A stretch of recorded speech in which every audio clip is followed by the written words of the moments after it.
Hello மக்களே வணக்கம். இது உங்கள் E.T.V சேனல். நம்ம இன்னைக்கு வந்துட்டு ஒரு கருப்பு நாட்டுக்கோழி எடுத்து வச்சிருக்கிறோங்க. அதை வந்துட்டு எப்படி நாட்டுக்கோழியில் கிரேவி பண்ணலான்றதை சொல்கிறேன். முதல்ல அதுக்கு என்ன தேவையான பொருட்கள் அப்படின்னு சொல்லிடுறேன், பார்த்துக்கோங்க. நான் வந்துட்டு இது ஒரு கிலோவுக்கு மேலே இருக்கும்னு நினைக்கிறேங்க. கருப்பு நாட்டுக்கோழி க்ளீன் பண்ணி ஒரு மஞ்சத்தூள் போட்டு ஒரு 1/4 மணி நேரத்துக்கு ஊற வச்சுருக்கிறேன். அதுக்கப்புறம் பார்த்தீங்கன்னா வெங்காயம் 2 பெரிய சைஸில் ரஃபாக கட் பண்ணி வச்சுருக்கேன். தக்காளி 2 அதுவும் ரஃபாக கட் பண்ணி வச்சுருக்கேன். பச்சை மிளகா, கருவேப்பிலை, கொத்தமல்லி, சோம்பு, உப்பு தேவையான அளவு, நெய் கொஞ்சம் நம்மளுக்கு தேவையான போட்டுக்கலாம். இந்த பக்கம் அன்னாசிப்பூ, பிரிஞ்சி இலை, பட்டை லவங்கம், இஞ்சி பூண்டு பேஸ்ட்டு, தேவையான மசாலா பவுடர்ஸ்லாம் அதை நான் போடும்போது சொல்கிறேங்க. வாங்க வீடியோக்குள்ளே போகலாம். ஃபஸ்ட்டு நான் வந்துட்டு இதை நல்லா முழுசாக கருப்பு நாட்டுக்கோழிங்க இதை நான் எடுத்து வச்சுருக்கிறேன். ஃபஸ்ட்டு இதை குக்கரில் பண்ணிக்கலாம்.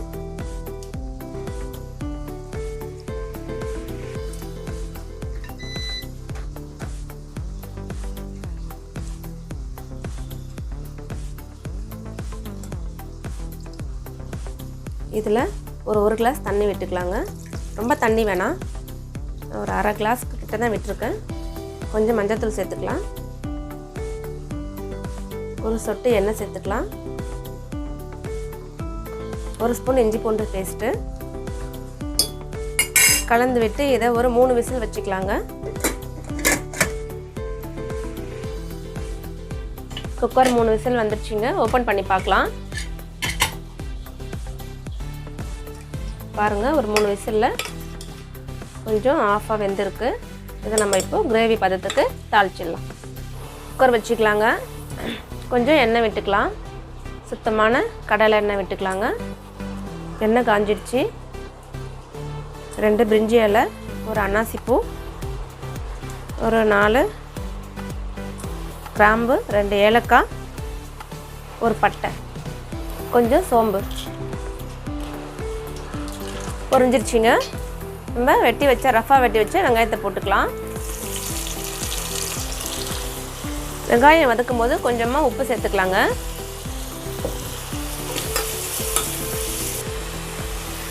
வெங்காயம் நல்லா நல்லா வதங்கணுங்க. லைட்டாக வதங்கி செஞ்சால் கொஞ்சம் டேஸ்ட் கம்மியாக இருக்கும். வெங்காயம் நல்லா டார்க்காக வதங்கட்டும். வெங்காயம் வதங்கிடுச்சிங்க. 2 பச்சை மிளகா கீரி வச்சுருக்க அதை போட்டுக்கலாம். 2 கருவேப்பிலை, நான் 2 தக்காளி பழம் ரஃபாக கீரி வச்சுருக்கேன், அதையுமே சேர்த்துக்கலாம். 2 ஸ்பூன் இஞ்சி பூண்டு பேஸ்ட் போட்டுக்கலாங்க. பாருங்கள், நம்ம போட்ட வெங்காயம், பச்சை மிளகா, தக்காளி, இஞ்சி பூண்டு பேஸ்ட்டு எல்லாமே நல்லா குழஞ்சி வந்திருக்குங்க. இப்போது இதுக்கு தேவையான மசாலா பவுடர்லாம் சொல்கிறேன். 1/2 ஸ்பூன் வந்துட்டு வெறும் மிளகாய் தூள், 1/4 ஸ்பூன் மஞ்சள் தூள், 1 ஸ்பூன் தனியாத்தூள், 2 ஸ்பூன் குழம்பு மிளகாய் தூள், 1/2 ஸ்பூன் மிளகு பவுடரு. இது பிரியாணி பவுடருங்க. உங்களுக்கு வேணும்னா நீங்கள் சேர்த்துக்கோங்க. இது கரம் மசாலா 1/2 ஸ்பூன். இதெல்லாம் சேர்த்து நல்லா வதக்கிக்கலாங்க. ஒரு 2 நிமிஷம் இந்த மசாலாவுடைய பச்சை வாசனையெல்லாம் போகட்டுங்க. நம்ம போட்ட மசாலாவுடைய பச்சை வாசனையெல்லாம் போயிடுச்சுங்க.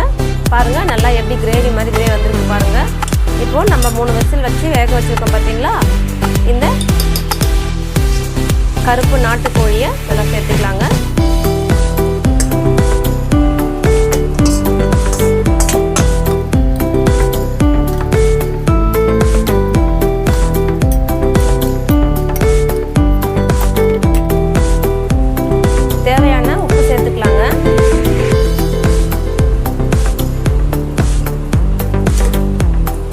கிளறி விட்டுட்டு நம்ம வேக வச்ச தண்ணி இருக்குது பார்த்தீங்களா, அதையே இதில் போட்டுக்கலாம்.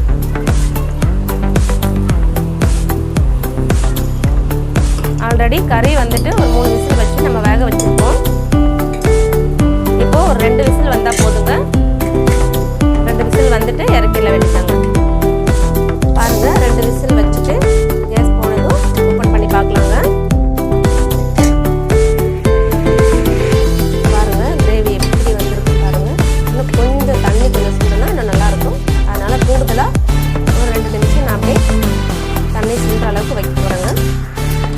பாருங்கள், நல்லா எப்படி நல்லா கிரேவி மாதிரி நல்லா சொல்லி வந்திருக்கு பாருங்கள். மழைக்கு ஏற்ற கருப்பு நாட்டுக்கோழி மிளகு கிரேவி ரெடி.